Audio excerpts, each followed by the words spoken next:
O Brasil possui um dos maiores potenciais hidrelétricos do mundo, o que nos permite uma enorme produção de eletricidade. Mas é ainda carente de outras fontes energéticas, como o petróleo, o gás natural e o carvão mineral. Então o país vem procurando soluções alternativas para atender a grande demanda de energia.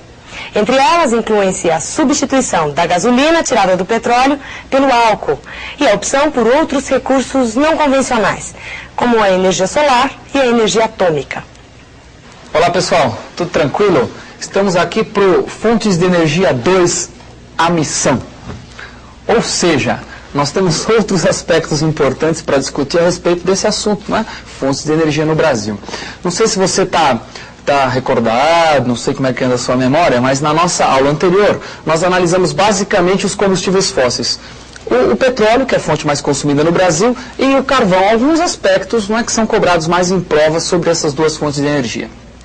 E partimos da nossa discussão sobre fontes de energia, analisando uma tabelinha que mostrava o consumo dessas fontes no Brasil, que é essa maravilhosa tabelinha que você vai ver de novo. Olha lá, veja. Evolução do consumo. Então veja lá, o petróleo, que já foi o mais consumido, agora em termos relativos já é quase tão consumido quanto a energia hidrelétrica, já foi analisado, assim como o carvão. O que o petróleo e o carvão têm em comum são combustíveis fósseis, fontes não renováveis de energia. Hoje nós falaremos da hidroeletricidade. Olha a evolução do consumo, quer dizer, é a fonte que mais cresceu seu consumo relativo nos últimos anos, observou, quase ali encostando com o petróleo. E falaremos também da lenha, que teve uma redução muito grande, e dos derivados de cana-de-açúcar, particularmente estou me referindo ao álcool. Ou seja, lenha e cana-de-açúcar, álcool, é o que nós chamamos de biomassa. Então hoje nós vamos falar da energia hidrelétrica e da biomassa. Deu para entender? Já que o petróleo e o carvão nós falamos na aula passada. Ótimo. Então, primeira coisa, você lembra, observou no gráfico, que o consumo de energia hidrelétrica cresceu muito. E por que cresceu muito? O Brasil está se urbanizando, está se industrializando e é cada vez maior a necessidade, cada vez maior o consumo interno de energia elétrica. Bom, e como é que o Brasil conseguiu ampliar essa produção de energia elétrica? Graças ao grande potencial hidrelétrico, que tem potencial que depende do quê? Depende das características naturais do Brasil, particularmente de um clima muito úmido, né, muita chuva, um relevo relativamente acidentado, com planaltos, ou seja, os rios com grande desnível da nascente para a foz, o que propicia para esses rios um grande potencial hidrelétrico que é aproveitado para gerar energia elétrica. Então, para recordar, dê uma olhadinha nas bacias hidrográficas do Brasil, de onde nós tiramos essa energia hidrelétrica. Dê uma olhadinha, veja lá. Veja, olha, lembre-se, ó, essa grande, enorme que você está vendo aqui, ó, é a bacia amazônica e a da Araguaia Tocantins, que está junto. Esse daqui é o rio Tocantins, né? Então eu coloquei junto com a amazônica, que são as duas bacias no conjunto que têm o maior potencial para exploração no Brasil, no conjunto. A do Paraná, que é a mais aproveitada para gerar energia. Guarde isso, a bacia do Paraná, essa que você está vendo com a setinha, principal mercado consumidor do Brasil, está aqui no Sudeste. Outra bacia muito explorada também é a do São Francisco, que é essa que eu estou mostrando para você, com uma série de usinas, por exemplo, Três Marias, aqui em Minas Gerais, Sobradinho e Paulo Afonso, já Sobradinho, entre Bahia e Pernambuco, ali na Bahia, próximo a Pernambuco, Paulo Afonso entre Sergipe e Alagoas. Existem algumas bacias que são muito pouco aproveitadas, como, por exemplo, a amazônica, que tem um dos maiores potenciais, é pouco aproveitada, a do Paraguai é muito pouco aproveitada e tem um potencial pequeno por ter rios de planície. Mas, no geral, o potencial brasileiro, então, é muito grande, sobretudo na do Paraná, que é intensamente aproveitado, na amazônica, que é pouco aproveitado, e na do São Francisco, que também é muito aproveitado. Lembrou? Deu para lembrar ou não? Ótimo. E guarde! A maior concentração de usinas hidrelétricas no Brasil está particularmente onde? Particularmente na região sudeste. Você fala, mas por quê? Como eu já disse, é o principal mercado consumidor. Não tem jeito. E tem uma bacia hidrográfica de grande potencialidade. Dê uma olhadinha no consumo regional de eletricidade. Olha lá, vejam. Consumo energético por região. Energético de eletricidade, não é? Então, note lá o sudeste. Toda essa área que você está vendo aqui é o consumo do Sudeste, quase 70% do consumo brasileiro, quer dizer, é muita coisa. E por que o Sudeste é tão assim? Porque é a maior concentração urbana e industrial. Se perguntarem, essa é a questão fundamental. Guardou? Se você guardou, excelente. Vamos passar então para discutir um pouquinho a questão da biomassa, que, como eu disse para você, era a lenha e a cana-de-açúcar. Na realidade, toda a energia que você obtém através de beneficiamento de vegetais, por exemplo, de material orgânico, você chama de energia de biomassa. No conjunto, se você somar lenha com álcool e outras coisas, é a terceira fonte mais consumida no Brasil, logo depois do petróleo, logo depois da energia hidrelétrica.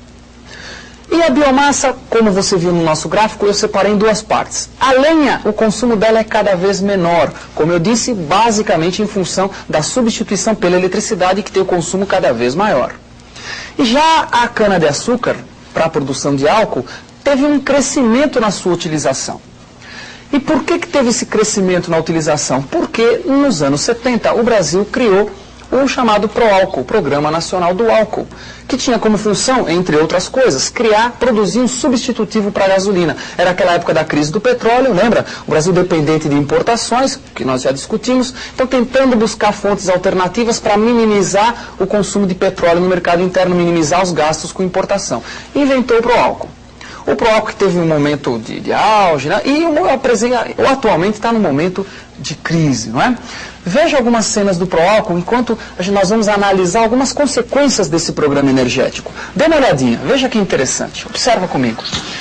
Você sabe que a primeira consequência do Proálcool foi o quê? A expansão das lavouras de cana. Lavoura de cana que é exatamente feita para fornecer a matéria-prima para a usina de álcool, que é o que você está vendo aí, um close de uma grande usina. Então a expansão de lavoura de cana, no geral sobre áreas bastante férteis, que eram ou poderiam ser aproveitadas para a produção de alimento. Então essa é uma das grandes consequências do Proálcool. Né? Veja, essa produção toda ela vai concentrar sobretudo na região sudeste, que é onde vão ter o maior número de usinas vinculadas à produção de álcool para a produção de combustível. Deu para notar? Muito bom. Veja, hoje, como eu disse, o Proálcool passa por uma situação relativamente delicada. Por quê? Porque desde que ele foi criado até hoje, ele continua tendo um custo muito alto quando comparado com o petróleo ou com o derivado de petróleo. Então essa é a questão mais complicada, quer dizer, o que de certa maneira inviabiliza o programa se ele não receber subsídios maciços do governo. Então esse aspecto é sempre cobrado nas provinhas. Bom, então veja lá, a hidrelétrica cresceu, a energia de biomassa também cresceu. No caso, o álcool cresceu, o consumo de lenha diminuiu, em termos relativos, estou falando tudo em termos relativos. Agora existe uma outra fonte de energia que não tinha naquela tabela e que nós analisamos. Aquela tabela, recordando mais uma vez, falava do petróleo, do carvão, combustíveis fósseis, um mais usado, o outro pouco usado. Falava da energia hidráulica, hidrelétrica, que nós discutimos agora. Falava da lenha e do álcool, da cana-de-açúcar usada para álcool. Mas tem uma outra fonte que não é discutida, não é analisada naquela tabela. Basicamente por quê? Basicamente porque o Brasil não a utiliza, do ponto de vista prático, não. Que é a chamada energia nuclear. Ora, o Brasil entrou na chamada era nuclear quando? No final dos anos 60 e início dos anos 80. Desculpem.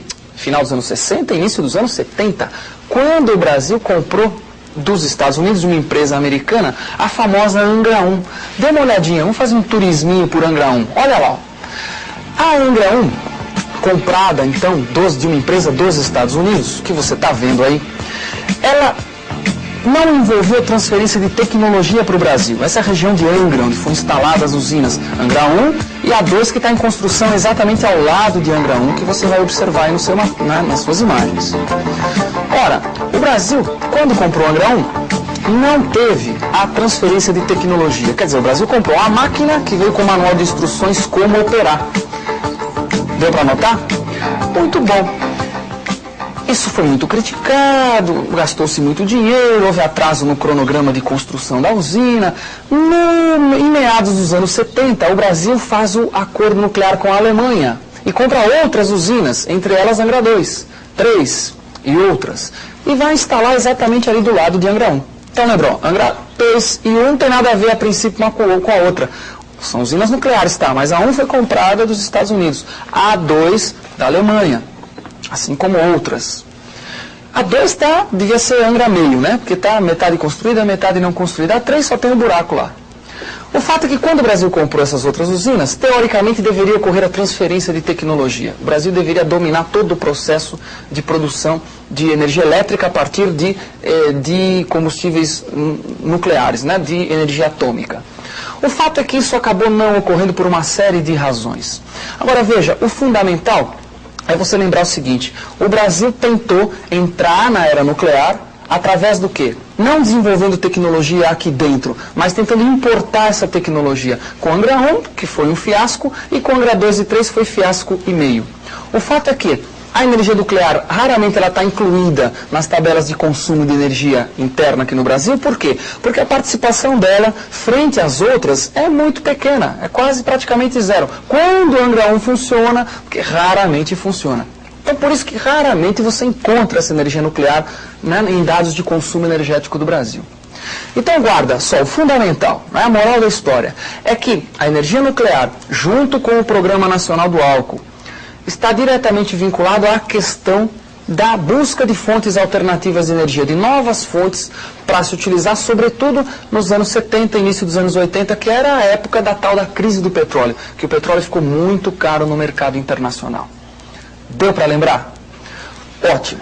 Então veja bem, ó, se você prestou bastante atenção nessas nossas duas aulas de fontes de energia, você tem os principais itens que são cobrados nos vestibulares. Quais são as principais fontes, onde elas são exploradas, isso é muito cobrado, não é? Onde são exploradas, quem é utilizado mais, quem é menos, e a evolução dela ao longo do tempo. E lembrar que a evolução está diretamente vinculada à crise dos anos 70, início dos anos 80. Deu para entender? Então, ótimo. E fica muito atento, faça as leituras que for possível para você, né, de fazer sobre esse assunto, que ele está sempre presente no vestibular. Energia é um item estratégico na economia de qualquer país do mundo e do Brasil não é diferente. Então fique atento para esse assunto. E até o nosso próximo assunto. Um abraço.